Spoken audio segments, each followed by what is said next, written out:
মুর্দার কবরের মধ্যে কি অবস্থা, এটা যদি জিন্দারা শুনত, কোনো মানুষ কবর দিত না, মানুষ কবর দিত না। কি চিৎকার সেখান থেকে, এই চিৎকার যদি কেউ শুনত, কেউ কবর দিত না।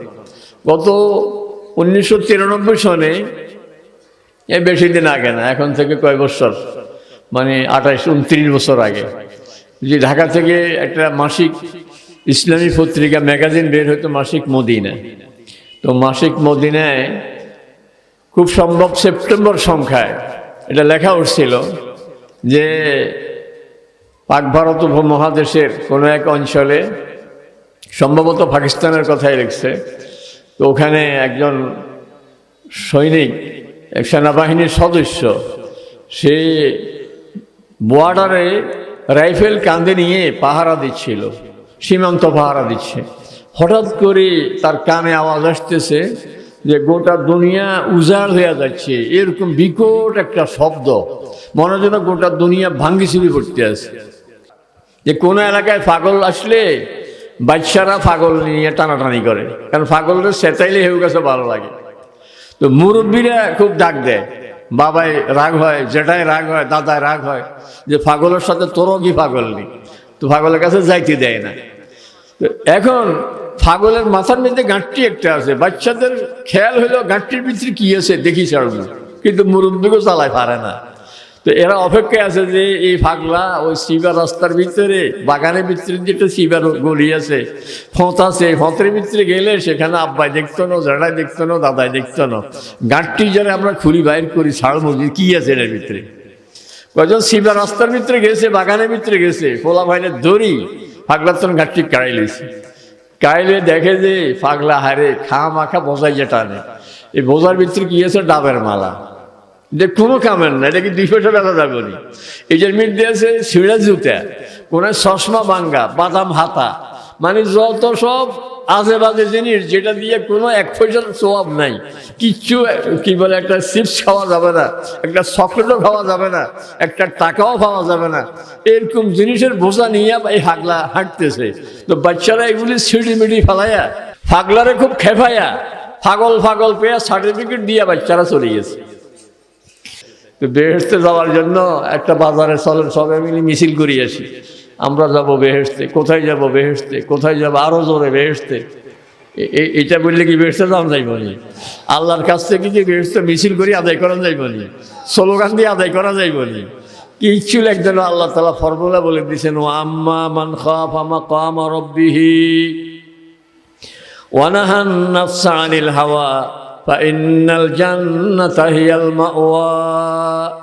আলহামদুলিল্লাহ নাহমাদুহু ওয়া নাস্তাঈনুহু ওয়া নাস্তাগফিরুহু ওয়া নু'মিনু বিহি ওয়া নাতাওয়াক্কালু আলাইহি ওয়া নাউযু বিল্লাহি মিন শুরুরি আনফুসিনা ওয়া মিন সাইয়্যাতি আ'মালিনা।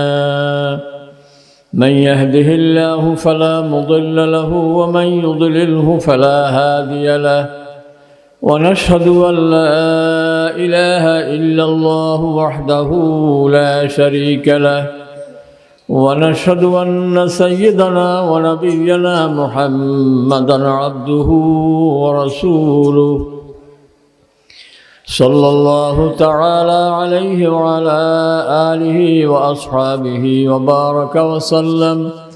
وبارك وسلم تسليما كثيرا. أما بعد فأعوذ بالله من الشيطان الرجيم. بسم الله الرحمن الرحيم. وأما من خاف مقام ربه ونهى النفس عن الهوى فإن الجنة هي المأوى. وقال سيدنا رسول الله صلى الله عليه وسلم: 3 منجيات و3 مهلكات.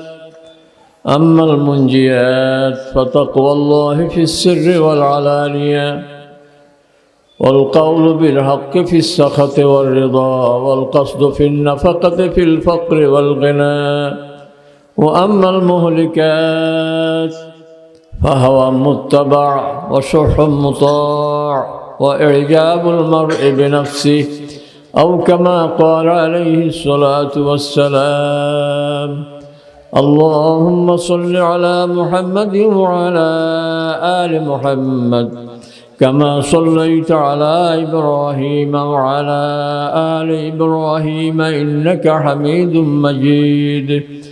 اللهم بارك على محمد وعلى آل محمد كما باركت على إبراهيم وعلى آل إبراهيم إنك حميد مجيد. মনোহরগঞ্জ কড়াইতলা বাজার ব্যবসায়ীদের উদ্যোগে মাহাদুল কোরআন ইসলামিয়া মাদ্রাসা ও নূরে মদিনা মহিলা মাদ্রাসার আয়োজনে 2 দিনব্যাপী ইসলামী সম্মেলনের সম্মানিত সভাপতি হযরত উলামায়ে কেরাম, আমার পাশে এবং সামনে বসা এলাকার মুরব্বিয়ানে কেরাম, সকল বয়সের দিনদার ভাইয়েরা, পর্দার আলের আমার মা বোনেরা, আল্লাহ রাব্বুল আলামিন মেহেরবানি করেছেন আমাদের উপর যে এলাকায় বহু লোক থেকে বাছাই করে আল্লাহ তাআলা রহমতের ছায়াতলে ফেরেশতাদের বেষ্টনীর ভিতরে আমাদেরকে আসার বসার তৌফিক দিয়েছেন। এই জন্য শুকরিয়া আদায় করি আলহামদুলিল্লাহ। যারা বাড়ি ঘরে বসে আছে, দোকানে বসে আছে, ওদের জীবনটা কোটার মধ্যে ভরি ধরে রাখতে পারবে, বিষয়টা এমন নয়। সময় তাদেরও পার হয়ে যাচ্ছে, আর আমরা যারা এখানে এসেছি আমাদেরও সময় পার হয়ে যাচ্ছে। পিছন দিকে তাকালে কখন থেকে মনে আছে জীবনের প্রথম কথা, ছোটবেলায় প্রাইমারি স্কুলে, এরপরে বড় হইলেন কিভাবে, বিয়ে শাদী করলেন কিভাবে, বাড়িঘর করলেন কিভাবে, সব মনে করলে মনে হয় যেন কবেকার ঘটনায় না। খুব দ্রুত সময় পার হয়ে গেছে। 60-70 বছরের জিন্দেগি খুব অল্প সময়ে পার হয়ে গেছে। সামনে ডাক পড়বে কখন, স্টেশন কোথায় কেউ জানি না। কারোর হয়তো একদিন পরেই, কারোর 1 বছরের পরে, কারোর 10 বছর পরে। সময় মতো সব কবরে আস্তে আস্তে চলে যেতে হবে। দুনিয়াতে যখন এসেছিলাম সবাই একই রকমে এসেছে, কেউ স্বর্ণ মোড়াইয়া দুনিয়াতে আসে নাই, কাপড় চোপড় পরি মায়ের পেট থেকে আসে নাই। সবাই একই সিস্টেমে দুনিয়াতে আসছি, আবার একই সিস্টেমে দুনিয়া থেকে চলেও যাব। মাঝখান দিয়া কেউ মিয়া, কেউ ভূঁইয়া, কেউ প্রিন্সিপাল, কেউ প্রফেসর, কেউ ইমাম সাহেব, কেউ মুসল্লি, কেউ ব্যবসায়ী, কেউ দোকানদার, কেউ খরিদ্দার, এই সব কিছু। কিন্তু হাসরের ময়দানে সবাইকে হাজির হওয়া লাগবে। এমন কারোর উপায় নেই যে আমি হাসরের ময়দানে যাব না। যেরকম মৃত্যুর হাত থেকে বাঁচার কোনো উপায় নেই, কবরে না নামা কোনো উপায় নেই। কবরে যদি না নামি, কবর তো হলো একটা পোস্ট অফিস, এইখান দিয়ে সিটিটা ফেলে, কিন্তু সিটিটা জায়গা মতো চলে যায়। আপনি কড়াইতলা পোস্ট অফিসের মধ্যে সিটি রাখিয়ে আসছেন, 2 দিন পরে সিটি কি পোস্ট অফিসে পাইবেননি। কিন্তু কবরের মধ্যে যে সিটি আমরা দিয়ে দেই, প্যাকেট দিয়ে দেই, কবরের প্যাকেট ওইভাবে থাকে, প্যাকেটটা থাকে, ভিতরে জিনিস নিয়ে যায়। কিন্তু এই পোস্ট অফিসের মধ্যে চিঠি দিলে ভিতরে চিঠিও যায়, খামও যায়। পোস্ট অফিসওয়ালারা কি ভিতরের থেকে খোলেনি কিছু, যেমনে খামের মধ্যে লিখে দিয়েছেন এভাবে চলে যায়। আপনি যেভাবে ঠিকানা লিখছেন ওইভাবে চলে যাবে। আপনি লিখছেন লন্ডন তো লন্ডন যাবে, আপনি লিখছেন সৌদি আরব তো সৌদি আরব যাবে। কিন্তু কবরের মধ্যে যে প্যাকেটে করেই ঢুকাইছি, যে খামে ঢুকাইছি, ফেরেশতারা খামের ভিতরে কি আছে ওটা খুলবে। খুলি আপনি ঠিকানা লিখে দিয়েছেন জান্নাতুল ফেরদাউস, ফেরেশতারা বলবে যে এইসব ঠিকানা কাম হবে না, আমরা দেখব এই চিঠি কোথায় যাওয়ার উপযোগী। খাম খুলি জিজ্ঞেস করবে মার রব্বুক অমা দীনুক অমান নবিয়ুক, পরীক্ষা চলবে। যখন উত্তর দিতে পারবে সরাসরি জান্নাতের সঙ্গে তার যোগাযোগ হয়ে যাবে। আর উত্তর দিতে যখন পারবে না, তো জোহর ফজর নামাজ ছাড়ার কারণে জোহর পর্যন্ত মার চলবে, জোহর ছাড়ার কারণে আসর পর্যন্ত মার চলবে, আসর ছাড়ার কারণে মাগরিব পর্যন্ত, মাগরিব ছাড়ার কারণে এশা পর্যন্ত, এশা ছাড়ার কারণে ফজর পর্যন্ত মার চলতে থাকবে। রাসূল সাল্লাল্লাহু আলাইহি ওয়াসাল্লাম বলেন মুর্দার কবরের মধ্যে কি অবস্থা, এটা যদি জিন্দারা শুনতো কোনো মানুষ কবর দিত না, মানুষ কবর দিত না। কি চিৎকার সেখান থেকে, এই চিৎকার যদি কেউ শুনতো কেউ কবর দিত না। গত 1993 সনে, এ বেশি দিন আগে না, এখন থেকে কয় বছর, মানে 28-29 বছর আগে, যে ঢাকা থেকে একটা মাসিক ইসলামী পত্রিকা ম্যাগাজিন বের হতো, মাসিক মদিনা। তো মাসিক মদিনায় খুব সম্ভব সেপ্টেম্বর সংখ্যায় এটা লেখা উঠছিল যে পাক ভারত উপমহাদেশের কোনো এক অঞ্চলে, সম্ভবত পাকিস্তানের কথাই লিখছে, তো ওখানে একজন সৈনিক, এক সেনাবাহিনীর সদস্য, সে বর্ডারে রাইফেল কাঁধে নিয়ে পাহারা দিচ্ছিল, সীমান্ত পাহারা দিচ্ছে। হঠাৎ করে তার কানে আওয়াজ আসতেছে যে গোটা দুনিয়া উজাড় হয়ে যাচ্ছে, এরকম বিকট একটা শব্দ, মনে যেন গোটা দুনিয়া ভাঙ্গি চুরি পড়তে আছে। সে খুব কান লাগাইয়া শুনতেছিল যে আওয়াজটা কিসের, কই থেকে আওয়াজ আসে। খুব খেয়াল করে শুনতে শুনতে দেখলো যে মনে হয় যেন আমার সামনে না, আওয়াজটা খুব কাছে না। তো মাটি খুঁজতে শুরু করছে। তো খুঁজতে করতে দেখে যে একটা কঙ্কাল বুঝেন তো, মানে খালি হাড্ডিগুলির খাঁচাটা আছে, কোনো গোস্ত নাই, চামড়া নাই, কঙ্কাল পড়ে আছে। তো কঙ্কালের বুকের উপরে ইঁদুরের চেয়ে ছোট কি যেন একটা প্রাণীর মতো দেখা যায়, ওইটা মাঝে মধ্যে নড়ে উঠলেই ওই আওয়াজটা হয়। তো ইনি আর্মি মানুষ, সেনাবাহিনীর সদস্য, রাইফেলের মাথায় ব্যানেট আছে, একটা ছুরি আছে। তো ওই ছুরি দিয়া ওইটাকে একটু গুঁতা দিছে, যে এটা কি। গুঁতা দেওয়ার সঙ্গে সঙ্গে ওইটা গায়েব হয়ে গেছে। গায়েব হওয়া তো উনি ভয় পেয়ে গেছেন, যে এটা কি, এটা গায়েব হয়ে গেল, কোন দিকে গেল। তো ভয়ে উনি দৌড়তে শুরু করছেন। এখন পিছনে তাকে দেখে যে ওই প্রাণীর মতো, ইঁদুরের মতো কি, ওইটাও দৌড়িয়ে আসতেছে। তো উনি সামনে একটা খাল পড়ছে বা ছোট্ট গড় পড়ছে, গড় পার হয়ে ওই পাড়ে উঠবে, এমন সময় ওই ইঁদুরের মতো ওই প্রাণীটা, পোকাটা পানির মধ্যে মুখ লাগাইছে। মুখ লাগাবার সাথে সাথে পুরা পানি গরম হয়ে গেছে, ওনার পা জ্বলা শুরু হয়ে গেছে, কারণ পা এখন উঠে সারে নাই। তো পরে ওই এলাকায় একবার তাবলিগ জামাতের লোক গেছে, যাইয়া মসজিদে বাহিরে কিছু লোক ঘুরতেছে, বলতেছে যে ভাই মসজিদে বয়ান চলে, ভিতরে আসেন। যারা যারা বাহিরে ঘুরে এদেরকে ডাকি ডাকি বয়ানে আনি শরিক করতেছে। তো এই লোকটা বাহিরে, মসজিদের বাহিরে দিয়ে হাঁটাচলা করে। তো বললো যে ভাই মসজিদের ভিতরে যায় বসেন, বয়ান হয়। তো ইনি ঢুকে নাই। তো ওরা বয়ান শেষ করে দেখলো যে সে মসজিদের বাহিরে। তো বললো যে ভাই আপনি তো এখানে ছিলেন, কাজ থাকলে চলে যেতেন এক কথা, কিন্তু আপনি তো মসজিদের বাইরে ছিলেন, বয়ান শুনলেন না, ভিতরে ঢুকলেন না। কই যে ভাই আমি বয়ান শুনছি, ভিতরে ঢুকতে পারি নাই। কেন? কই যে আমার পা দেখেন। এই ঘটনা বলতে শুরু করছে। ওই যে এই পোকাটায় পানির মধ্যে মুখ লাগাইছে, আমার পা যে পছন্দ হচ্ছে, সরকার আমাকে দেশে বিদেশে বহু চেষ্টা করি, আমার পছন্দ ঠেকাইতে পারে নাই। এখন আমার পায়ের দুর্গন্ধে আশপাশে কোনো লোক বসতে পারে না, এই জন্য আপনি বয়ান শুনতেছিলাম আপনাদের, কিন্তু মসজিদে ঢুকতে পারি নাই। তো এরকম কবর কারো কারোর জন্য এরকম বিপদ হয়ে যাবে, কারো কারোর জন্য বিপদ হয়ে যাবে। আরেকটা ঘটনা লিখছেন যে এক এলাকায় মাটি খনন হচ্ছিল, খাল খনন হচ্ছিল। ইঞ্জিনিয়ার তদারকি করতে গেছেন, যে দেখলো যে লেবাররা সব এক জায়গায় জড়ো হয়ে আছে। কি কাজ বন্ধ করে সব তামসা দেখে, এখানে কি তোমাদের, এখানে কেন? কয় যে স্যার মাটি যত খুঁড়ি তত গ্রান বাইর হয়, যত খুঁড়ি তত গ্রান বাইর হয়। ইঞ্জিনিয়ার নিজেও অবাক, কি আসলে তো যত খোঁড়ে তত গ্রান বাইরে, গ্রান বাড়ে। তো ইঞ্জিনিয়ারও দেখার জন্য দাঁড়ায় আছে। পরে দেখতে দেখতে দেখে যে একটা তাজা লাশ, মনে হয় যেন গতকালকে দাফন করছে, একবারে তাজা লাশ কবরের ভিতরে, ওইটার থেকেই ওরকম গ্রান আসতে আছে।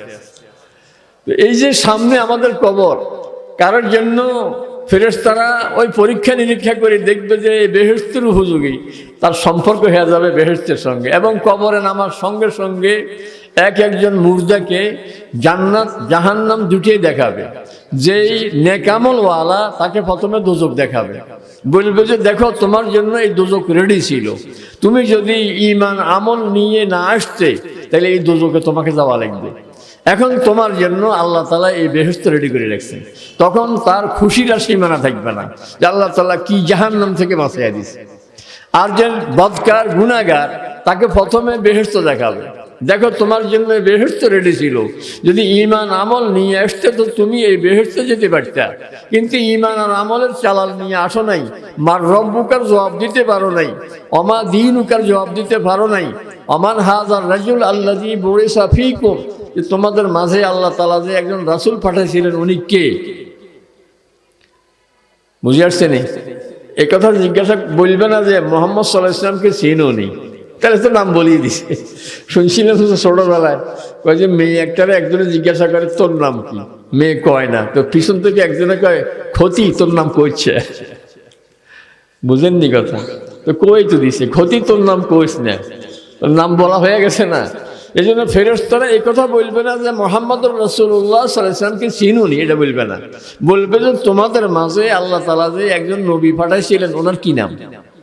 যে ঈমানদার সে বলে ফেলবে উনি হলো আমার নবী মুহাম্মদুর রাসূলুল্লাহ সাল্লাল্লাহু আলাইহি ওয়াসাল্লাম।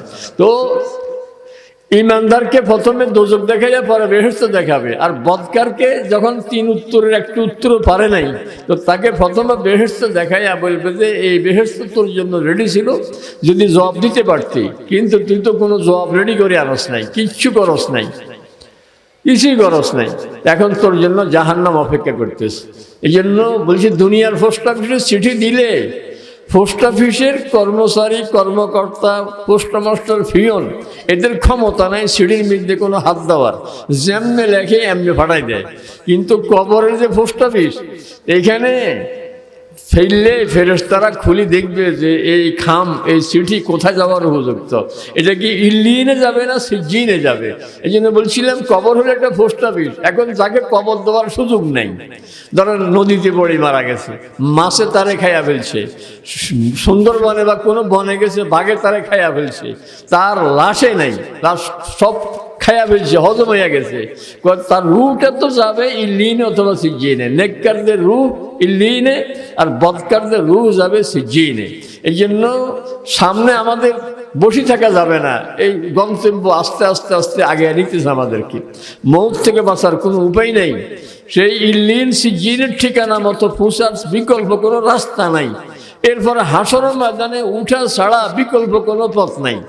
এরকম কেউ করতে পারবে না যে আমি কবরের মধ্যে চুপ করে শুয়ে থাকবো, হাসরের ময়দানে উঠবো না। কি বলেন, এরকম কোনো সিস্টেম আসেনি। আপনারা যারা হজে গেছেন দেখছেন আরাফাতের ময়দানের দিকে হাজী সাহেবদেরকে যখন নিয়ে যায় তো ওই মুআল্লিমের লোকেরা কিরকম তাবু ঘুরে, কোনো লোক কে জানি রয়ে গেছে নাই, এমন যদি হয় কোনো লোক গুমজে রয়েছে এতে খেয়াল করো না, এতে দড়ি বাসে উঠে দিবে।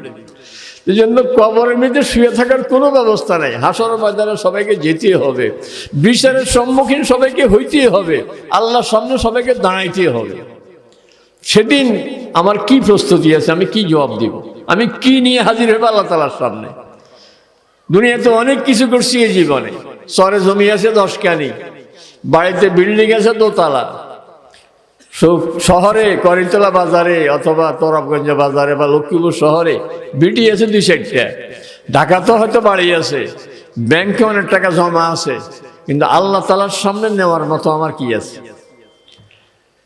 আমাদের সমনের হযরত নুরুল হুদা সাহেব রাহমাতুল্লাহ আলাইহি এই এলাকায় আসতেন তো মাঝে মধ্যে, হুজুরের সবাই ভক্ত, হুজুরের এলাকার মানুষ। হুজুর বলতেন মাঝে মধ্যে একটা কথা যে কোন এলাকায় পাগল আসলে বাচ্চারা পাগল নিয়ে টানাটানি করে, কারণ পাগলের সেটাইলে হেউ গেছে ভালো লাগে। তো মুরব্বীরা খুব ডাক দেয়, বাবাই রাগ হয়, জেঠায় রাগ হয়, দাদায় রাগ হয় যে পাগলের সাথে তোরও কি পাগল নেই, তো পাগলের কাছে যাইতে দেয় না। তো এখন পাগলের মাথার মধ্যে গাঁটটি একটা আছে, বাচ্চাদের খেয়াল হইলো গাঁটটির ভিতরে কি আছে দেখি ছাড়বো, কিন্তু মুরব্বীকেও চালায় পারে না।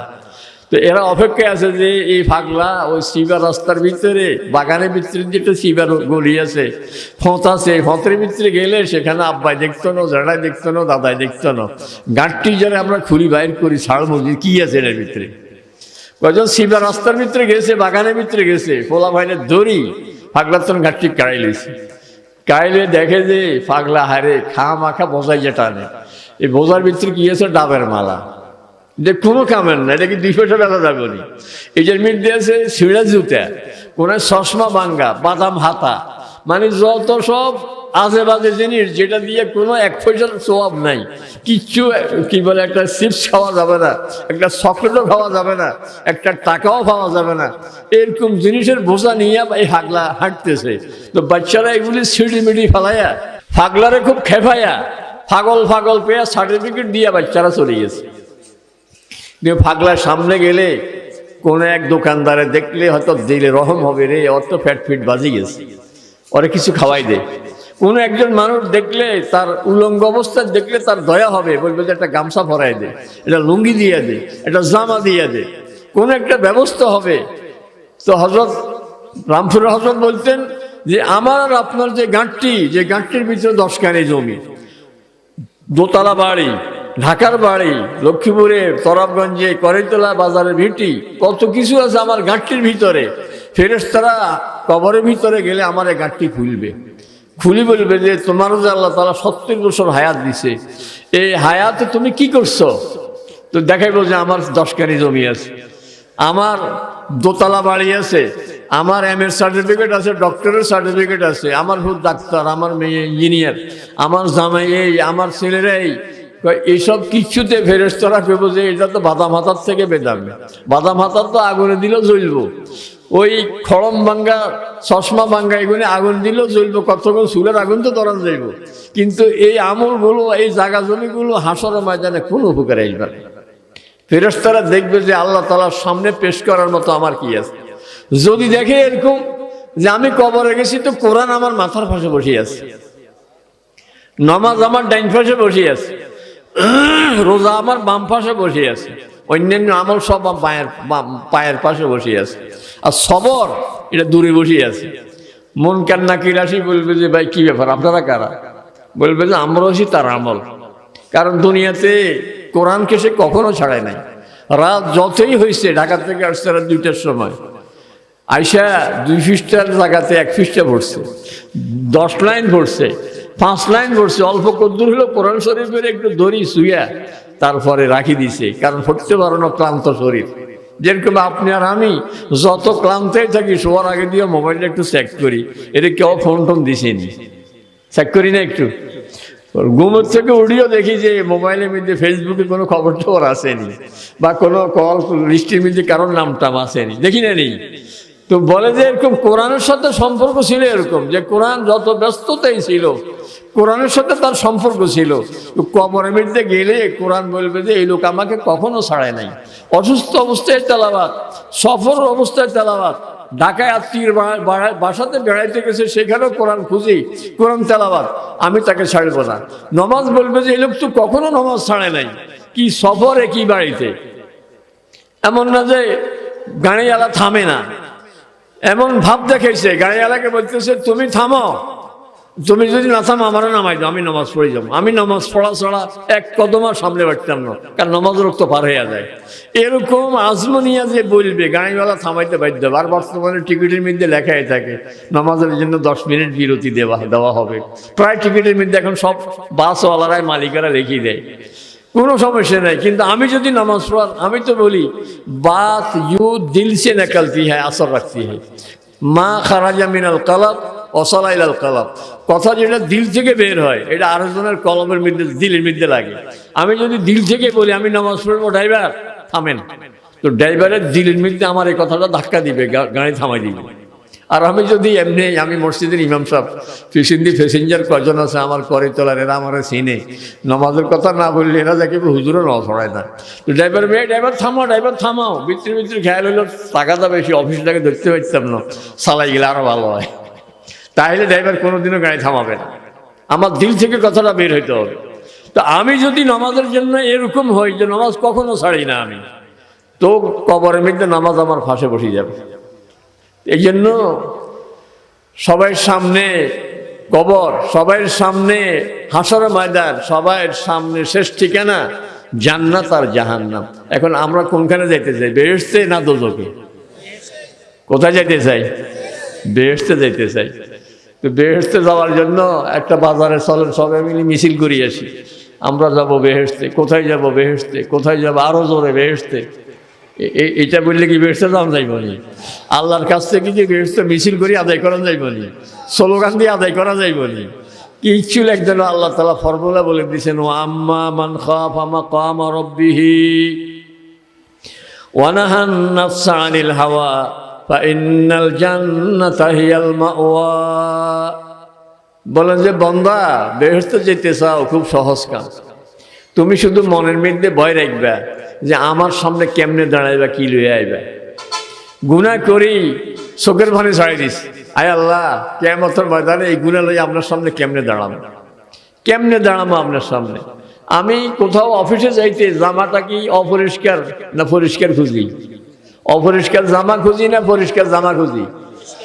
যে একবারে সুন্দর জামা এরকম একটা গায়ে দিয়েই তো কারো কাছে যাইতে চাই।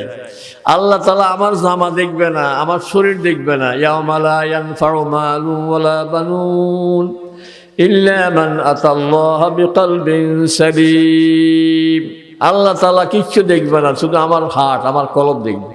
কারণ আমি যা করি সব কলবের মধ্যে রেকর্ড হয়ে গেছে। আল্লাহর সামনে আমার কলব গেলে আল্লাহ দেখি বলবো যে কি গুনাহ আর কি নেকি, কি গুনাহ করছি সেদিন দেখা যাবে, স্পষ্ট দেখা যাবে। এখন যার দিলের মধ্যে ভয় আছে যে কিয়ামতের ময়দানে আল্লাহ তাআলা আমার গুনাহগুলি যদি ধরে, আমার কি উপায়, এই কথা মনে করে চোখের পানি ছেড়ে দিছে। রাজুলুন যাকারাল্লাহ খালিয়ান ফাফাদাত আইনা। রাসূল সাল্লাল্লাহু আলাইহি ওয়াসাল্লাম বলেন 7 ধরনের মানুষকে আল্লাহ তাআলা কিয়ামতের দিন আরশ আজিমের ছায়াতে জায়গা দিবে। এক হলো ইমামুন আদিল, এলাকার মেম্বার, চেয়ারম্যান, কঠিন শক্ত বিচার করে, কোনো খাতির নেই। কি খালতো ভাই না মামতো ভাই না স্বাস্থ্য ভাই না নিজের ছেলে না নিজের জামাই, কিচ্ছু বোঝে না, বিচার বিচারে। ঠকলে ছেলে ঠকুক, ঠকলে নিজের শালা ঠকুক, ঠকলে মামতো ভাই ঠকুক, স্বাস্থ্য ভাই ঠকুক, আরজন জিতে যাক, কোনো প্রশ্ন নাই। বিচার বিচারে, বিচারের ক্ষেত্রে কোনো আপোষ নাই। এরকম যদি বিচার করতে পারে এই লোককে আল্লাহ তাআলা আরশ আজিমের ছায়াতে জায়গা করে দিবে। চাই এলাকার চেয়ারম্যান হোক, চাই এমপি হোক, চাই মন্ত্রী হোক, চাই দেশের প্রেসিডেন্ট প্রধানমন্ত্রী হোক, যার কাছে ইনসাফ আছে, এরকম ইমামুন আদিল ইনসাফগার ব্যক্তি যে, তাকে আল্লাহ তাআলা আরশ আজিমের ছায়াতে জায়গা দেবে। 2 নম্বরে ওয়াশাবুন নাশা ফি তাআতিল্লাহ, যে যুবক যৌবন কালকে ধরে রাখছে, কোনো গুনার মধ্যে লাগায় না। কারণ বুঝছে যে রে যৌবন কয়দিনের, এই 20-25 বছর ধরে আমি পুরা জোয়ান, 40 বছর 45 বছর হয়ে গেলে আমি আবার পুরো আধা বুড়া। তাই এই মাত্র মাঝখান দিয়ে 20 বছর, এই 25 থেকে 45 হলে 20 বছর, 20 থেকে 45 হলে 25 বছর। এই 20-25 বছর যদি কোনো রকম নিজেকে গুনার থেকে বাঁচাইতে পারি, কোনো রকম কবিরা গুনাহ করব না, নিজের চোখকে হেফাজত করব, কানকে হেফাজত করব, মুখকে হেফাজত করব, গায়ে শক্তি আছে দেখি কারোর সঙ্গে বেয়াদবি করব না। মা বাবা আছে কয়দিন, আর আমার বয়স তার কয়দিন, মা বাবা বাঁচবে কয়দিন, মা বাবারে খুশি করে চলি। এরকম জোয়ান বয়সে নিজের যৌবনের তাড়নায় কোনো গুনাহ করে নাই, কন্ট্রোল করতে পারছে, এই যুবককে আল্লাহ তাআলা কাল কিয়ামতের ময়দানে আরশ আজিমের ছায়াতে জায়গা করে দিবে। 3 নম্বরে রাজুলুন যাকারাল্লাহ খালিয়ান ফাফাদাত আইনা, ঘরের মধ্যে কেউ নাই, সব বেড়াইতে গেছে, হেরে রাহি গেছে একলা একলা, বাইরে ভিতরে দরজা লাগাইয়া রুম 3-4 গিয়ে একলা এক ঘরের মধ্যে শুয়ে রয়েছে। রাত্রে চিন্তা করলো যে রে ঘরের মধ্যে আমি একলাই না, আজকে মন ভরি কান্না। কারণ আজকে শীতকের দিকে কাঁদলেও কাউ শুনতো না, অন্যদিন কাঁদতে পারি না, কারণ ভাবিও শুনলে কি কয় যে কাঁদে, কাজে লাগে বিয়ে করতো কাঁদে না, কোন কথা কয়। আম্মা শুনলে আবার কি মনে করি যে কাঁদে, কাজে লাগে কোরআন দিয়ে অসুবিধা আছে। আব্বা শুনলে কি কয়, আজকে কেউ শুনতো না, আজকে সরাসরি শীতকের দিয়ে আল্লাহরে শুনে একখানা কান্না, এরকম নিরিবিলি আল্লাহর ভয়ে কাঁদতেছে। বলে এরকম যদি কাঁদতে পারে, যে এরকম মানুষকে আল্লাহ তাআলা কিয়ামতের ময়দানে সরকারি মেহমান বানায়া, রাজকীয় মেহমান বানায়া আরশ আজিমের ছায়াতে জায়গা করে দিবে। 4 নম্বরে রাজুলুন কালবুহু মুআল্লাকুন বিল মাসাজিদ, একটা লোক সমাজের মধ্যে এরকম, দোকানদারের আশপাশের বাড়িওয়ালা করে জিজ্ঞাসা করলে উনি বাড়িতে আসেনি, কয়েক টেনশন করিয়েন না, আপনি মসজিদে যাই অপেক্ষা করেন। কারণ উনি এলাকায় থাকলে অবশ্যই মসজিদে যাবে, কারণ উনার এলাকায় থাকলে উনি মসজিদে, এটা এলাকার মানুষে জানে। উনি যদি মসজিদে না যায়, এলাকার সব মানুষই বুঝে উনি আজ বাড়িতে নাই। কারণ উনি বাইট মসজিদে আসে না, এরকম ঘটনা কোনোদিন ঘটে না। কাজে এই লোকের সাথে মসজিদের সাথে এমন সম্পর্ক যে মসজিদে ওনাকে পাওয়া যাবে, আর কোনো ঠিকানা নির্দিষ্ট নাই। কিছু কিছু লোক আছে ওনারে পাইবেন অমুক ফার্মেসিতে, ওনারে পাইবেন অমুক দোকানে, ওনারে পাইবেন অমুক হোটেলে, আর আপনার পরিচয় হলো আপনারে পাওয়া যাবে কোথায়? মসজিদে। আপনার কোনো দোকানের সাথে এত কানেকশন নাই। দোকানে সদাই করতে যান, মাঝে মধ্যে যান, মাসে একদিন যান, বছরে 2 দিন যান, দোকানের সাথে এত সম্পর্ক নাই। কিন্তু আপনার কানেকশন, আপনার যোগাযোগ মসজিদের সাথে। কোথায়ও পাওয়া না গেলে আপনারা পাওয়া যাবে মসজিদে। মসজিদের সঙ্গে যদি এরকম কানেকশন আর যোগাযোগ করতে পারেন, কাল কিয়ামতের ময়দানে আল্লাহ তাআলা আপনাকে আর সাজিবে ছায়া দিবে। রাসূল সাল্লাল্লাহু আলাইহি ওয়াসাল্লাম বলেন, বান্দা যতবার মসজিদে যায়, আপনি যদি আমার বাসায় যান আর আপনি যদি কিছু না খাওয়াই, তো আপনি আমার সম্পর্কে কিছু না বললেও মনে করবেন যে হুজুরের শুধু খাওয়াই না, হুজুরের শুধু মানুষের বাড়ি যে খাইতে হারে খাওয়ায় না, এটা খারাপ ধারণা হবে না নি? আর যদি খাওয়াই দিই তো বলবেন যে না হুজুর খুব বালা মারা, দেখছেন ছাড়াই নান করে খাওয়াই দিয়েছি, সুনাম করবেন না? আল্লাহর থেকে বড় আর কেউ আসেনি, আল্লাহর থেকে উদের আর কেউ আসেনি, আল্লাহর থেকে বেশি রহমান ও রহিম আর কেউ আসেনি। রাসূল সাল্লাল্লাহু আলাইহি ওয়াসাল্লাম বলেন, বান্দা যতবার মসজিদে যায় ততবার আল্লাহ তার জন্য জান্নাতের মধ্যে মেহমানদারির ব্যবস্থা করে রাখে। কারণ আপনি আল্লাহর ঘরে গেছেন না, তা আল্লাহর ঘরে গেছেন না খাই ছাড়াই কেমন আল্লাহ। আমার বাসায় গেলে আমি সাধারণ একজন মানুষ, আমি চিন্তা করি এই লোকটারা না খাই ছাড়ি কেমনি। আমার আল্লাহর ঘরে আসি আমি, তা আল্লাহ কি আমার না খাওয়া ছাড়বো নি? এই জন্য হাদিসে আসছে যে ইউইদুল্লাহু লাহু নুজুলা, আ'আদাল্লাহু লাহু নুজুলা কুল্লামা গাদা ওয়া মাসা। সে সকাল সন্ধ্যায় যতবার মসজিদে আসবে ততবার আল্লাহ তাআলা তার জন্য জান্নাতে মেহমানদারির ব্যবস্থা করে রাখে।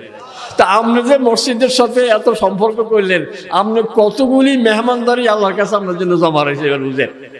দৈনিক 5 বার গেলে, দৈনিক তো 5 বারের মেহমানদারি আছে। এই জীবনে 365 জনে 1 বছর হইলে 365 জনে 5 দিয়ে গুণ দেন, তাইলে 1000 2000 মেহমানদারি। আব্বা লিল্লাহ ও তাবাগাদা লিল্লাহ, এমন দুজন মানুষ মাঝে মাঝে 2-1 জন এরকম পাই, আমার দেখলে হুজুর আপনারে আল্লাহর রাস্তে মহব্বত করি। কথাটা মানে খুব দিলে লাগেন না, যদি মানে বিনা স্বার্থে আপনারা মহব্বত করি শুধু আল্লাহকে রাজি করার জন্য। বলে যদি কেউ শুধু আল্লাহকে রাজি করার জন্য কাউকে মহব্বত করে এবং যদি কারোর উপরে নারাজ হয় তাও আল্লাহকে রাজি করার জন্য, হঠাৎ করে লোকটা এই কথাটা কি কইলো, এমন কথা কইছে যাতে আমার মন খারাপ হয়ে গেছে। তার কথাটা গুনার কথা হয়েছে, তার কথাটা আল্লাহকে নারাজ করার মতো কথা হয়েছে। তাহলে তার উপরে আমি আমার স্বার্থে নারাজ হই না, সে গুনাহ করার কারণে আমি নারাজ, আল্লাহকে নারাজ করার কারণে আমি নারাজ।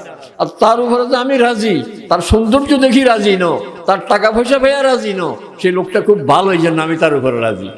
এরকম যদি দুইজনের সম্পর্ক করতে পারে তো বলেন যে এই 2জন লোককেও আল্লাহ তাআলা আর সাজিমে ছায়াতে জায়গা করে দিন। এই জন্য যার দিলের মধ্যে আল্লাহর ভয় আছে, ও আম্মা মান খাফা মাকামা রাব্বিহি, আল্লাহর সামনে কেমনে দাঁড়াবে এই ভয় আছে। সাথে সাথে অনাহান নাফসা আনিল হাওয়া, মন মতো চলে নাই, মন মতো চলে নাই।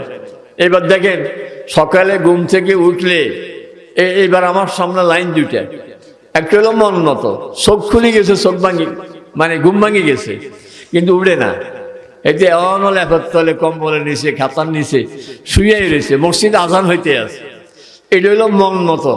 আর আরেকজনে আজানের আওয়াজ কানে আসার সঙ্গে সঙ্গে ল্যাব কাতার সব লাথি মারি ফালাইয়া দিয়া তাড়াতাড়ি উড়ি উজু টুজু করি মসজিদ দিকে রওনা দিছে। কিন্তু বেচারা খুব বুড়া মানুষ, দুর্বল মানুষ, শরীরে কুলায় না, এরপরে লাঠি বর দিয়ে দিয়ে তারপরে মসজিদ দিতে যায়। এইটা হইলো মনের বিরুদ্ধে চলার লাইন। একটা হইলো মন মতো চলার লাইন, আর একটা হইলো আল্লাহকে রাজি করার লাইন। সকালে ঘুম থেকে উঠলে এবার শুরু হইলো, এবার ঘুম থেকে উঠি একজনে কোড়া মরে দেয়, মানে গো মা আছে না এরকম, বাপরে বাপ কোড়া মরে দেয়। আর আরো জনে ঘুম থেকে উঠি কয় আলহামদুলিল্লাহিল্লাযী আহইয়ানা বাদা মা আমাতানা ওয়া ইলাইহিন নুশুর। তাইলে ঘুম থেকে উঠার সঙ্গে সঙ্গে আমার মুখ থেকে শব্দ কোনটা বের হবে, এখানে লাইন বলে দেওয়া আছে। একটা হলো নিজের মন মতো একটা কথা বলা, আর একটা হলো আল্লাহ আল্লাহ রাসূলের শিখানো কথা বলা। আমি কোনটা বলবো? নিজের মন মতোটা বলবো না আল্লাহ আল্লাহ রাসূলের শিখানোটা। এই জন্য ঘুম থেকে শুরু হইলো লাইন 2টা। একটা লাইন আমাকে আস্তে আস্তে আস্তে বেহেশতের দিকে নেয়, আর একটা লাইন আমাকে আস্তে আস্তে দোজখের দিকে নেয়। আমি কোন লাইনে যাইব? বেহেশতের লাইনে না দোজখের লাইনে? এই শুরু হলো ফজরের পর থেকে। এরপরে ঘুম থেকে উঠে বসলাম, দোয়া পড়ে বসি। এবার বাথরুমের দিকে যাইতে আসি। একটা হলো মন মতো বাথরুম করা, ফাঁ যেটা ইচ্ছে এটা ঢুকে দিবে। আর একটা হলো না, আগে দাঁড়ায় হিসাব করবো যে এই মন মতো ন, এটা আল্লাহ আল্লাহ রাসূলের নিয়ম আছে, বাথরুমে ঢুকতে ফাঁ কোনা লাগে, কোনখান আগে ডাইন কান না বাম কান, এই বাম কান দিতে হবে। ঢুকি যাবো এমনি না, কিছু দোয়া দরুদ আছে, দোয়া দরুদ আছে, কারণ ভিতরে আমি এখানে লুঙ্গি উল্টাবো, এখানে ফেসাব করতে হলে লুঙ্গি উল্টা লাগতো না, লুঙ্গি উল্টাবো। আমার এই উলঙ্গ দেখার জন্য ইবলিস শয়তান বসে রয়েছে, আমার ল্যাংটা দেখতে তার কাছে ভালো লাগে। আমি এই জন্য একটা স্প্রে মারি দেব, স্প্রে মারলে হেতার কাছে আগুন ধরে যাবে, এটা বাইরে যান লাগবে, থাকতে হবে। কি স্প্রে? আমি কমু আল্লাহুম্মা ইন্নী আউযু বিকা মিনাল খুবুসি ওয়াল খাবায়েস, এটা একটা স্প্রে। এই দোয়া পড়বো আমি টয়লেটের ভিতরে ঢুকার আগে, মসজিদে ঢুকতে ঢুকতে দোয়া, বাথরুমে ঢুকতে ঢুকতে দোয়া ন, বাথরুমের টয়লেট হইলো ঢুকার আগে দোয়া। কথা বুঝে আসছেনি? এই জন্য টাইট হয়ে খাড়াই দোয়া পড়বেন, আল্লাহুম্মা ইন্নী আউযু বিকা মিনাল খুবুসি ওয়াল খাবায়েস। আমার জানার মতো ভালো ভালো দুই একজন মানুষ টয়লেটের ভিতরে মরে রয়েছে, টয়লেট করতে গেছে, ভিতরে গোসল করতে গেছে, পানি ঢালছে, হঠাৎ করে শীতের দিন ছিল না কি ছিল, মানে একটা খাট অ্যাটাক করি, দরজা খোলে না, ভাঙ্গি বাইর করতে হয়েছে লাশ। তাহলে আল্লাহ না করুক যদি আপনি এরকম টয়লেটের ভিতরে আপনার মৌত হয়ে যায়, তাহলে ওখানে ফেরেশতা ঢুকবে না। কারণ হাদিসে আসছে যে আমার দুই পাশে যে কেরামান কাতিবিন ফেরেশতা দুইজন আছে, এই দুইজনও টয়লেটের ভিতরে আমার সাথে যায় না, কারণ ফেরেশতারা বড় লাজুক, বড় শর্মিলা, এরা আমারও উলঙ্গ দেখছে, তাদের কাছে শরম লাগে, এই জন্য তারা টয়লেটের বাইরে দাঁড়ায় থাকে।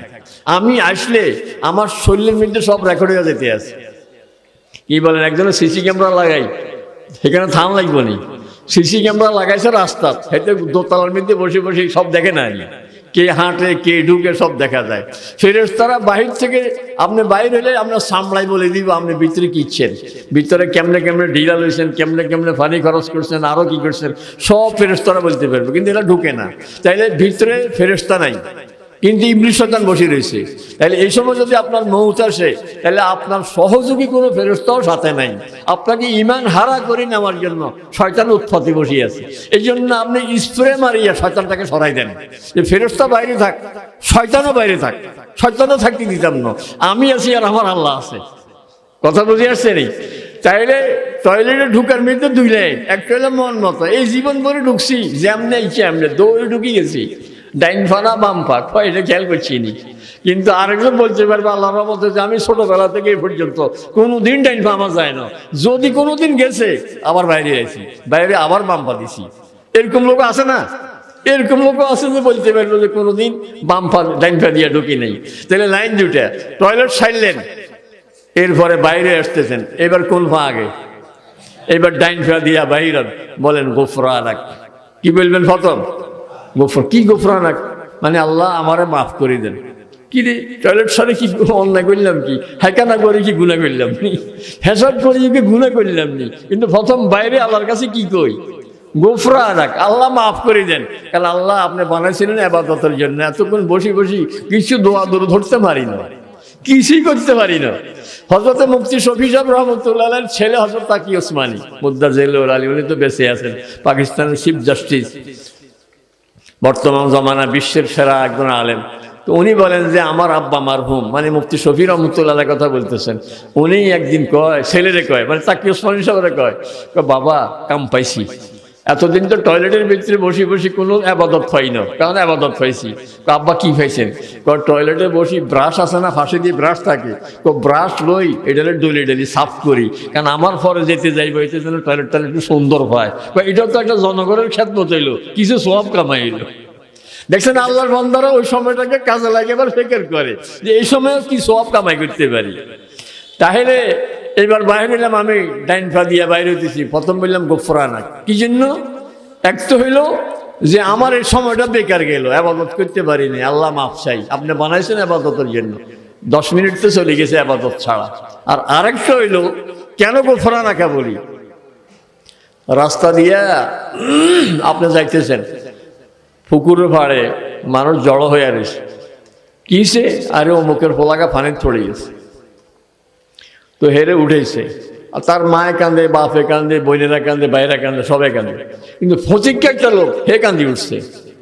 তো ভাই আপনি কান্দেন, আপনার কি হয়? না ভাই আর কিচ্ছু হয় না। তো কান্দেন কে? আরে আরোগ্য হলা এরকম হানি থড়ি মরে গেছে। কথা বুঝছেননি? আমার অজ্ঞা হলা এরকম ফানি থড়ি মরে গেছে। হেটারে হুরান কথা মনে হয়েছে, আমার হলাকে এরকম ফানি থড়ি মরে গেল, হেতেও কাঁদে। হয়নি এরকম? তা আমি যখন টয়লেটে গেছি আমার হুরান কথা মনে আছে। এর টয়লেট কবে ধরে শুরু হইল? বাবা আদম আলাইহিস সালাম আল্লাহ তাআলা কইছে যে এই গাছের ফল খাইয়েন না। গাছ দেখা দিছে এই গাছের, উনি মনে করছে গাছ ইজেই খালি, উনি কিন্তু এই গাছের খায় না। কিন্তু আল্লাহর উদ্দেশ্য ছিল এই জাতীয় গাছ, যেমন এই গাছে আম গাছ ধরেন, কইছে আম গাছ, এই আম গাছের ফল খায়েন। উনি আম গাছ ইজার খায় না, ওই আম গাছ ইজার খাইছে। তাইলে উনি ইচ্ছা করে ভুল করে না, কারণ আল্লাহ যেটা নিষেধ করছে ওই গাছ ধরে না, উনি ধরছে আর গাছের। কথা বুঝে আসছেন নি? উনি মনে করছেন যেটা দেখা দিচ্ছে আম গাছ এটাই, কিন্তু আল্লাহর উদ্দেশ্য হইলো আম গাছ মানে আম গাছ রব। এরকম গাছ কোনটা সেটা কোরআন হাদিসের মধ্যে স্পষ্ট বলা নাই। এমনি সবাই বলে গন্ধম, কিন্তু আসলে কোরআন হাদিসের স্পষ্ট নাম নাই। ওটাকে আঙ্গুর গাছ না খেজুর গাছ না আম গাছ, যে কোনো গাছ। বলছে ওলা তাকরাবা হাযিহিস শাজারা। উনি ইচ্ছা করে ভুল করেন নাই, এবং আল্লাহ নিজেও সার্টিফিকেট দিচ্ছেন অলাম নাজিদ লাহু আজমা। এরে আদম আলাইহিস সালাম যে খাইছে ইচ্ছা করে খায় না, আল্লাহ নিজেই কয়। আমাদের সময়ের হযরত বলতো হাকিম যদি নিজেই কয় যে আমার আসামি ভুলে অন্যায়টা করছে, তাহলে তো বোঝা গেছে কেস খালাস। আল্লাহ নিজেই কয় যে আদম আলাইহিস সালাম ভুলে করছে, ইচ্ছে করে করে না। ভুলে করার পরেও ফল খাওয়ার পরে ওনার পায়খানার ব্যাগ হয়েছে। পায়খানার ব্যাগ হয়েছে। আর বেহেশতের মধ্যে কোনো টয়লেট নেই, বেহেশতের মধ্যে কোনো পায়খানার ব্যবস্থাই নেই। এই যে বেহেশতিরা বেহেশতে যাবে, এত খানা খাবে, টয়লেট হইব নি, কোনো পায়খানা নাই, কোনো হিসাব নাই। যত খাইবেন শুধু একটা ঢেকুর আসবে আর একটু ঘাম বাইর হবে। ঘাম মানে কি ঘাম নয়, এটা তো মেশকে আতর হচ্ছে, আরো বেশি সুঘ্রাণ বের হবে। একটু ঘাম বের হবে আর একটু ঢেকুর আসবে। যা খাইছেন হাজার হাজার প্লেট খাইছেন, একটু ঢেকুরে আর একটু ঘামে সব হজম হয়ে গেছে, কোনো পায়খানা হিসাব নেই। তো আপনার পায়খানা গেছেন আর আপনার সেই কথা মনে উঠছে। এরে আদম আলাইহিস সালাম তো ইচ্ছে করেই ভুল করে না, ভুলটা হয়েছে ওনার ভুলে দেখে এলে, তারপরে উনি পায়খানার ব্যাগ হয়েছে। আর আমি কত গুনাহ করি, আমি কি আর বেহেশতে যাইতে পারি এমনি? আর উনি একটু ভুলের কারণে বেহেশতের থেকে চলিয়েছে এখানে, আর আমি তো সারাদিন ভুলের মধ্যেই আছি, আমি কি বেহেশতে যেতে পারুমনি? এই জন্য ওই কথা মনে উড়ি টয়লেট থেকে বাইরে কই গোফরানাক, আল্লাহ আপনি আমার গুনাহগুলি মাফ করে দেন, নইলে তো বেহেশতে যাওয়া যান যাইত না। এরপরে বলি আলহামদুলিল্লাহ ইল্লাযী আযহাবা আন্না রাজা ওয়া আফানি, আযহাবা আন্নি রাজা ওয়া আফানি। এটা পাইলে পারবেন, কিন্তু ওইটা তো পারেন গোফরানাক। এবং হাদিসের মধ্যে গোফরানাকা এতটুকু বেশি সহি হাদিস। আর ৭-৮টাও হাদিসে আছে এটার সে গোফরানাকার গুরুত্ব বেশি। তাহলে প্রথম বাথরুম থেকে বের হয়ে কি বলবেন? গোফরানাক। পারবেন নি এটা বলতে? তাইলে এখন টয়লেটের যুক্ত একটা হলো মন মতো, আরেকটা হলো আল্লাহ আল্লাহ রসুলের তরিকা। বাইরে হয়তো একটা হলো মন মতো, আরেকটা হলো না বাইরে হয়তো খবর আছে ডাইন ফা দিয়ে আগে, বাইরে আবার দোয়া আছে। ওযু করলেন আপনি, ওযু করার কি সুন্নত তরিকা আসেনি না নাই? ওযু করারও সুন্নত তরিকায় ওযু করব, যাতে ওযুটা আমার সহি হয়। আঙ্গুলের ফাঁকগুলি খেলাল করব, পায়ের আঙ্গুলগুলি ঘন, এগুলি খেলাল করে দিব। এবং মুখ ধোয়ার সময় চোখের দুই কোণা, এই কোণা এবং এই কোণা, এটার মধ্যে এই যে ময়লা জমি থাকে, বিশেষ করে রাত্রে যখন ভোর রাত্রে উঠবেন, এইখানে ক্যাতর ময়লা জমি শুকিয়ে থাকে। যদি এটারে দুই ফাঁসরটা এইভাবে হাতের নরম জায়গা দিয়ে এইভাবে একটু ঘষা দিবেন, আর নাকের ফাঁসরটারে এই দুই আঙ্গুলের যে কোনো এক আঙ্গুল দিয়ে বা যে কোনো আঙ্গুল দিলে হবে, একটু ঘষা দিলে যদি হাতের মধ্যে শক্ত শক্ত লাগে তো বুঝবেন যে কি শুকিয়ে রয়েছে, এটারে সাফ করে নেবেন। আর যদি শুকনা কিছু না থাকে, হাতের মধ্যে লাগতো না, তো বুঝবেন যে কিছু লাগে না। তাহলে আপনি ক্লিয়ার হইলেন যে আমার চোখ দোনো কোনা সাফ আছে, ওজুর পানি ঠিক মতো ফুটছে। কিন্তু উজু করার পরে, নামাজ পড়ার পরে হঠাৎ করে চোখ চুলকাইছে না, যে শক্ত কিছু, এবার তো সন্দেহ যে উজু হইছিনি আমার, কারণ এর শক্ত শক্ত কি লাগি রয়েছে। তো উজু করার সময় তো এখানে পানি পৌঁছে না, আর পানি না ফুসলে তো উজু হয় না। এত সুন্দর করে ফজর নামাজ করলাম, উজু তো হয় না, নামাজও তো হয় না। কথা বুঝে আসছেনি? এই জন্য সুন্দর করে উজু করলেন। এখন যে লোক আল্লাহর মর্জি মতো চলে, সে চিন্তা করলে মসজিদে যাই নামাজ পড়বো। এখন আমি ঘর থেকে মসজিদে যাইতে, যেমন আমি লক্ষ্মীপুরে আমার বাসার থেকে মসজিদে যাইতে, আমি একদিন ইচ্ছা করি গনছি, দেখলাম যে যাইতে আমার ২৫০ কদম লাগে। আসতে 250 কদম, তো 250 কত 500। আল্লাহর হাবিব সাল্লাল্লাহু আলাইহি ওয়াসাল্লাম বলছেন প্রতি কদমে একটা নেকি লেখা হয়, প্রতি কদমে একটা গুনাহ মাফ হয়। এবং বেহেশতের মধ্যে তার দাম এক পজিশন, একটা র্যাঙ্ক বাড়ে। যেমন আসিল ম্যাজিস্ট্রেট হয়ে গেছে ইউনো হয়ে গেছে এডিসি হয়ে গেছে ডিসি। এক এক র্যাঙ্কের কারণে বেতন কি আগেরটা না বেতন বাড়ছে? বাসা কি আগেরটা না বাসা পরিবর্তন হয়ে গেছে? গাড়ি কি আগেরকার না গাড়ি আরেকখান হয়ে গেছে? গাড়ির বেশ কম, বাসার বেশ কম, খাদেম খদ্দামের বেশ কম, বেতনের স্কিল বেশ কম। এক স্কিল থেকে এক স্কিলে গেলে সব বেশ কম। এই জন্য বলেন প্রতি কদমে কদমে জান্নাতের ফলের স্বাদ আরেক রকম হয়ে যাইব, ফ্ল্যাট বর্তন আরেক সাইজ হয়ে যাইব, বিল্ডিং আরেক রকম হয়ে যাইব, বেহেশতের পরিধি আরো বাড়ে যাইব, আপনার র্যাঙ্ক বাড়তে থাকবে। তাইলে প্রতি কদমে নেকি। তাইলে নামাজ কি ঘরে পড়বো না মসজিদে যাই পড়বো? এখন নফস বলে ঘরে পড়, ঘরে পড়লে তো হয় না। আমি বলবো যে না আমি মসজিদে যাইয়া পড়বো। রাসূল সাল্লাল্লাহু আলাইহি ওয়াসাল্লাম বলেন যদি ফজরে আর এশার মধ্যে কি লাভ, এই দুই নামাজের মধ্যে কি লাভ জামাতে পড়ার মধ্যে যদি আমার উম্মত বুঝতো, তাহলে ফাঁসার উপরে ভর করি পোলাপানের মতো ওই যে হাঁটা যখন শুরু হয় তো ফাঁসারে ভর করি গড়িয়েতে চেঁচা হাঁটা না নি, এরকম করি হইলে মসজিদের মধ্যে আসি হাজির হইতো। তাইলে মসজিদে যে নামাজ জামাতের সাথে পড়বে, এই হইলো আল্লাহ রাসূলের তরিকা মতো। মসজিদে সালাম ফিরিয়ে দেয় দৌড় না, আমি মসজিদের মধ্যে নামাজের পরে বলবো আস্তাগফিরুল্লাহ আস্তাগফিরুল্লাহ আস্তাগফিরুল্লাহ আল্লাহুম্মা আনতাস সালাম ওয়া মিনকাস সালাম তাবারাকতা ইয়া যাল জালালি ওয়াল ইকরাম। এখন তো আমরা ইমাম সাহেবের মুনাজাত দিয়ে তাড়াতাড়ি চলে আসি। ইমাম সাহেবের মুনাজাতের সাথে আমিনও বলি না, কিচ্ছু বলি না, বরং ইমাম সাহেবের একটা থ্যাংক ইউ দিয়ে চলে যাই যে হুজুর কামব্যাকেন আপনি সরাই দিছেন, নামাজও সরাইছেন, আল্লাহর কাছে যা কইতাম এটাও আপনি সরাই দিছেন, ব্যাজ্ঞান যেন আপনি সরাইছেন, সালাম ফিরেছে আসসালামু আলাইকুম। কি মুনাজাতের পরে দিয়ে সালাম ওকে দেয়নি, আমি কই যে থ্যাংক ইউ সালাম, মানে ইমাম সাহেবের হুজুর কামব্যাকেন সারা এলাইছেন আপনি না। ইমাম সাহেব মুনাজাত দিচ্ছেন হেলোকে দিছেন, আপনিও দিছেন, কিন্তু আপনার দোয়ার হয়ে গেছে। আর আপনি আজকে ঢাকা যাইবেন, আপনি আল্লাহর কাছ থেকে কিছু কই ছায়া লইবেন, আপনি বসে বসে মুনাজাত দিতেই থাকেন, কাঁদতে থাকেন। তাইলে আপনি আল্লাহুম্মা আনতাস সালাম বললেন, এরপরে পড়বেন আয়াতুল কুরসি। রাসূল সাল্লাল্লাহু আলাইহি ওয়াসাল্লাম বলেন যে লোক প্রত্যেক ফরজ নামাজের পরে আয়াতুল কুরসি পড়বে, এই লোকের বেহেশতে যাওয়াটা ফাইনাল হয়েছে। এতে বেহেশতে ঢুকতে পারো না একটা ফর্দার কারণে। ফর্দাটা কি? এটা মত, মরে না দেই বেহেশতে যেতে পারে না, এতে মরলেই সাথে সাথে বেহেশতে চলে যাবে। তাহলে সারা জীবন যদি নিয়ম বানা নিতে পারি যে নামাজের পরে ইমাম সাহেব সালাম ফিরাক যাই করক দোয়া করক, আমার কাম রয়ে গেছে, আমি আয়াতুল কুরসি পড়বো। আয়াতুল কুরসির পরে রাসূল যে কাম করতেন কুল হুয়াল্লাহু আহাদ, কুল আউযু বিরাব্বিল ফালাক, কুল আউযু বিরাব্বিন নাস, একবার কুল হুয়াল্লাহু আহাদ একবার, কুল আউযু বিরাব্বিল ফালাক একবার, কুল আউযু বিরাব্বিন নাস একবার পড়তেন। আর ফজরের নামাজে তিনবার কুল হুয়াল্লাহ তিনবার, কুল আউযু বিরাব্বিল ফালাক তিনবার, কুল আউযু বিরাব্বিন নাস তিনবার। মাগরিবের নামাজও তিনবার। তাহলে ফজরে আর মাগরিবে তিনবার করি। অন্যান্য নামাজে হলে একবার করি। কি কুল হুয়াল্লাহ পারি না আমরা? কুল আউযু বিরাব্বিল ফালাকে পারি না? দেখছেন আল্লাহ রাসূল এগুলি পড়তেন। আর কি করতেন? সুবহানাল্লাহ।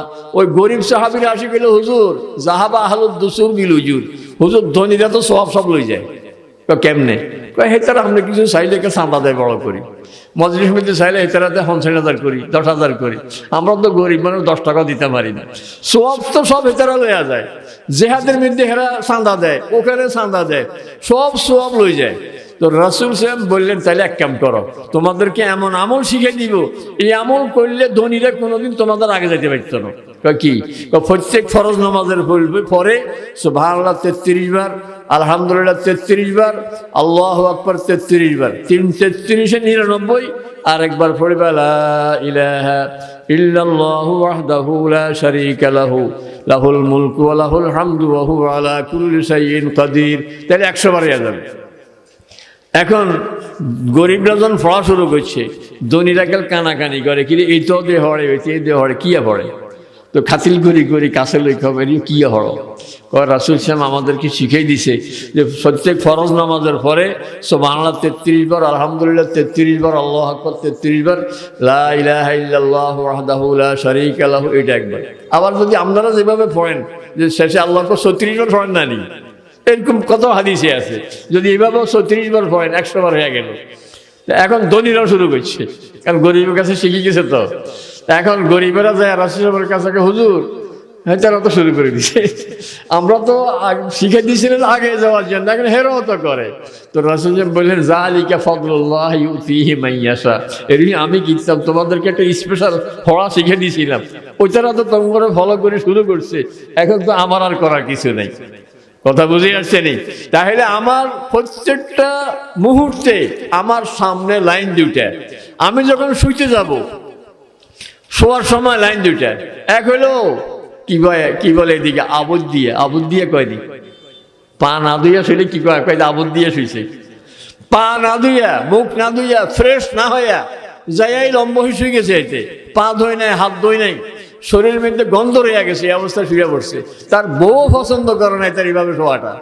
আরেকটা হইলো শোয়ার আগে চিন্তা করছে যে সুন্নত তরিকার শোয়া কি, এ ওযু করছে, ওযু করে কোরআন শরীফ পড়ছে কদ্দুর, এবং কিছু কোরআন শরীফ যেমন সূরা ইয়াসিন, সূরা আর রহমান, সূরা ওয়াকিয়া, এবং শোয়ার আগে দিয়া যদি রাসূল বলেন 30 আয়াত বিশিষ্ট একটা সূরা কবরের আযাব ঠেকাইতে এর চেয়ে বেশি কার্যকর আর কোনো ব্যবস্থা নাই, সেটা হলো সূরা মুলক। সূরা মুলক পরিচিতি আছে। এরপরে শুয়ে শুয়ে পড়তেছে সুবহানাল্লাহ 33 বার, আলহামদুলিল্লাহ 33 বার, আল্লাহু আকবার 36 বার। তাইলে এই পড়েছে ঘুমাইতে আছে, এটা হইলো ইসলামের তরিকার শোয়া। আর আরেকজন শুইতেছে, ঘুম আসে না, সেতে শুয়ে শুয়ে মোবাইল টিভি, মোবাইলের মধ্যে আজে বাজে ছবি দেখে, এতে টেলিভিশন চলতে আছে, হারেতে কাছে শুয়ে শুয়ে টেলিভিশন দেখতে আছে। এটার যদি মৌত হয় তো টেলিভিশন দেখতে দেখতে মৌত হইল, আর ওই বেটার যদি মৌত হয় তাহলে জিকির করতে করতে মৌত হয়ে গেল। লাইন তো জানো? এই জন্য আমার আল্লাহ তাআলা বলেন বেহেশত খুব কাছে, তুমি যদি নিজের মন মতো চলা বন্ধ করো আর আল্লাহ তাআলার সামনে কি নিয়ে দাঁড়াবা এটাকে যদি ভয় করো, ফাইনাল জান্নাতা হিয়াল মাওয়া, তাহলে জান্নাত তোমার ঠিকানা হয়ে যাবে। আমরা বেহেশতে যেতে চাইনি। এক বুজুর্গের কাছে একজনে যা জিজ্ঞাসা করে, হুজুর বেহেশতের ওয়াজ করেন যে বেহেশত কত দূর? বেহেশত কিন্তু অনেক দূর, কারণ যে প্রথম আসমান দুনিয়া থেকে কত কোটি মাইল দূরে আল্লাহ ভালো জানে। হাদিসে আসছে 500 বছরের রাস্তা। 500 বছরের রাস্তা মানে আলোর গতি 1 সেকেন্ডে 1,86,000 মাইল। তো 1,86,000 মাইলের যদি 60 দিয়ে গুণ দিতে 1 মিনিট হবে, 1 মিনিটের 60 দিয়ে গুণ দিলে 1 ঘন্টা হবে। এরকম বাইর করতে করতে 1 দিন, 1 মাস, 1 বছর, এটারে আবার 500 দিয়ে গুণ দিলে 500 বছর। এই আসমানের দূর, আসমান আবার এত মোটা, এই আসমান থেকে দ্বিতীয় আসমান এরকম ফাঁকা, এরকম হইতে হইতে 7 আসমানের পরে হলো বেহেশত। তাহলে বেহেশত অনেক দূরে নয়নি। কিন্তু ওই বুজুর্গ কয় বেহেশত একবারে কাছে। কয় কত দূর? কয় 2 কদম। কদূর কেমনে এত কাছে? কয় 1 কদম রাখবা নিজের নফসের ঘাড়ে, তো দ্বিতীয় কদম পড়বো তোমার জান্নাত। আমি মন মতো চলবো না, এই জান্নাত বেহেশত আমার জন্য নিশ্চিত হয়ে যায়। তাইলে আমরা আগে ঠিক করছি আমরা কই যাবো? দোজখে না বেহেশতে? তাইলে এবার লাইন পাইছি তো। আল্লাহ তাআলা আমাদের সকলকে তৌফিক দান করো। মন মতো আর চলবো না, আল্লাহ আল্লাহ রাসূলের মর্জি মতো চলবো। আমি বলি যে যদি এখন সহজ, নিজের আশপাশের একজন হুজুরের মোবাইল নম্বর লই নেবেন, যদি ভুলি যান খাইতে বসলে কেবেন হুজুর ভুলি গেছি, ইসলামের তরিকা বলি দেন, খাইতে কেমনে খাবো। শোয়ার সময় ফোন দিয়ে, হুজুর এখন শুইতাম আসি আর ভুলি গেছি, ইসলামের তরিকা কেমনে শোবো। 2-4 দিন কষ্ট করি, এরকম অভ্যাস চালু করলে গাড়ি স্টার্ট লইলে একবার ইনশাআল্লাহ বেহেশত পর্যন্ত পৌঁছে যাবে আমরা করে ইনশাআল্লাহ। আল্লাহ তাআলা সকলকে তৌফিক দান করুক। ওয়া আখিরু দাওয়ানা আলহামদুলিল্লাহি রাব্বিল আলামিন।